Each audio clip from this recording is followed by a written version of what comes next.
Hello, this is Meg from Flow Financial Planning. Welcome. Today I want to talk about your career um, in the tech industry, but probably in a way that you're not used to thinking about it. But I do think this different perspective can be really useful for helping you come up with all sorts of interesting ideas for how you can improve your career. And because I am a financial planner after all, it can help you come up with ideas for how to improve your career and the money part of your career. Um, so what this different perspective is as follows. Pretend that you are a business. There's actually a book out there, I think, entitled You Incorporated. You are a business. Congratulations. Overnight, you have become a business owner. And your business sells a single product. That product happens to be your labor, your experience, your smarts, your expertise. And your customers are employers. Probably you've had a few employers in the past. You are currently selling to a single customer, a single employer, and you will most certainly have lots of customers in the future.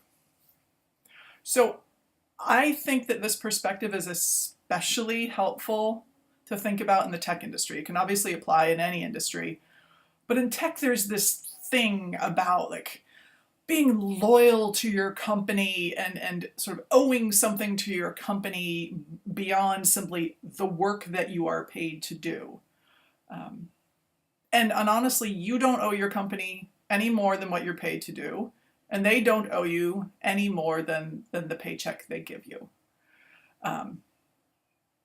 And so I think this thinking about yourself as a business really helps shift the focus away from your current job, your current employer, future jobs, future employers, and actually shifts the focus onto you, your career, what you need for your career to be fruitful now and throughout your working life, because you are going to be running this business of you for a long time to come.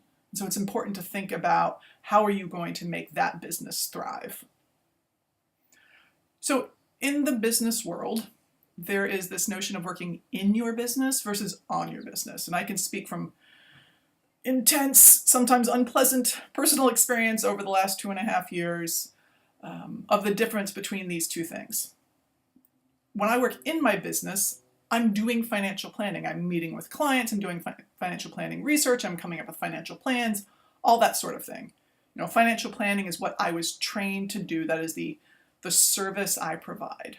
Working on my business means working on marketing, going to conferences, continuing education, doing regulatory and compliance stuff, evaluating software. These are all the things I need to do to make sure that my business continues to succeed and even thrive even more. And as a business owner, and I know I am not the only one, it's really tempting to spend all your time working in your business, right? That's what you're trained to do. It's what's the gratifying work that you do. But you really need to carve out time to work on your business to ensure sort of the, in perpetuity, your business is going to, continue to grow. And I am willing to bet that you spend most of your time working in the business of you. And what that would mean is simply doing the job that your current employer pays you to do. And of course, you need to do that to get hired, to keep your job. So there's nothing bad about working in the business. But you really need to think about what it would look like for you to work on your business. So I'm going to talk about 3 areas that I work on a lot in my business, although I'm talking about on business now, that I think are also very relevant to you as, technically speaking, an employee. But if we're thinking of this idea of you as a business, these are 3 areas that would be really relevant for you. The first is marketing. Now, I'm no marketing expert, but as far as I understand it, marketing is getting your face in front of prospective customers in a way that will lead them to know, like, and trust you, and eventually to buy your product. In this case, employers who eventually want to hire you. So how would you market yourself in that way? I was just talking to a client earlier this week, and when I asked her that question, the first idea she came up with was thought leadership. and specifically writing articles to post on LinkedIn, which is a fantastic idea, right? There's a pretty low bar to actually getting that done. Like anyone can post anything on LinkedIn. So that is a great, at least first step, if not second and third step to marketing yourself. Could you get, an article published in some sort of industry publication like TechCrunch or Fast Company?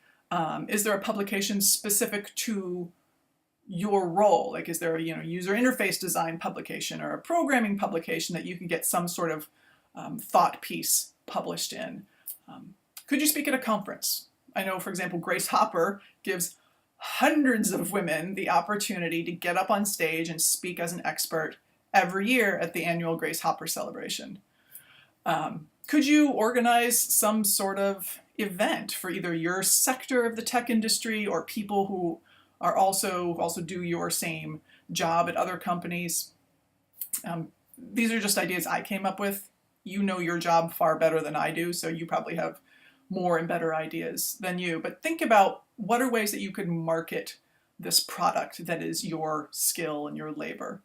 The second topic that I think is relevant to you is the idea of product improvement. So no product can stay the same forever, right? It's got to improve, especially in the tech industry. And what that means for you is you need to be continually improving your own skill set, your own value that you can provide to your customers, which is to say to employers.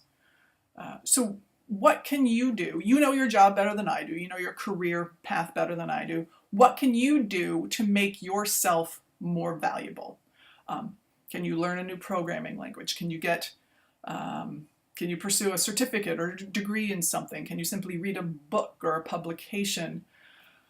What can you go to a conference? There are all sorts of ideas for how you can improve the value that you're offering to current and future employers.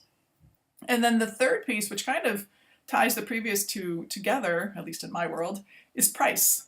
How much are you charging for your product?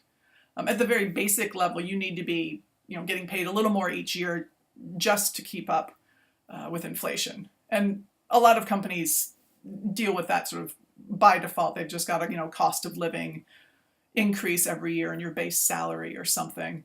But how much are you being paid for the product you're selling? And I'm talking about the whole catastrophe here.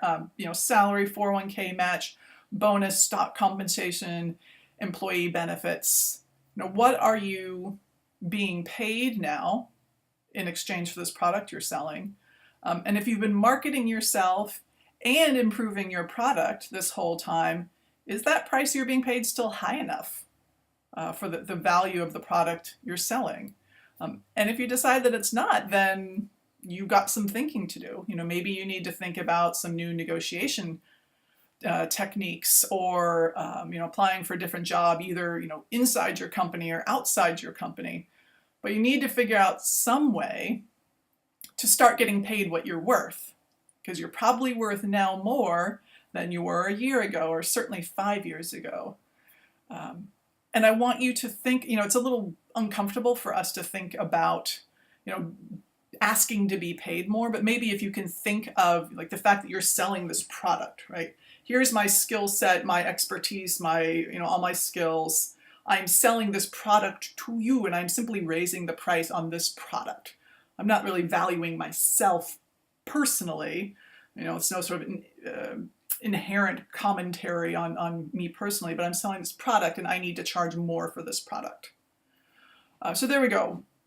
Marketing your product and your business, continually improving your product, and making sure that you are raising the price on your product as time goes on and you become more valuable and better known. So I know this might seem a little silly to think of yourself as a business that sells a product to customers. And I'm not saying that you always have to think about it that way, but I think that perspective can really help you come up with some interesting ideas for how to make decisions in your career, and to really keep the focus on you and your career, not anyone else, not any other employer, not even your job, because those are all, they're passing fancies in your life. Most likely you're going to change jobs and change employers several times.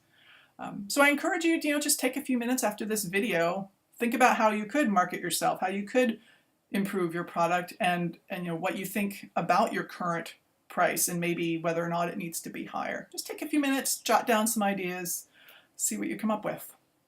So I hope this was helpful, gives you a little bit of a different perspective on what you probably think about a lot already. Again, this is Meg from Flow Financial Planning, and I will see you next month. Bye.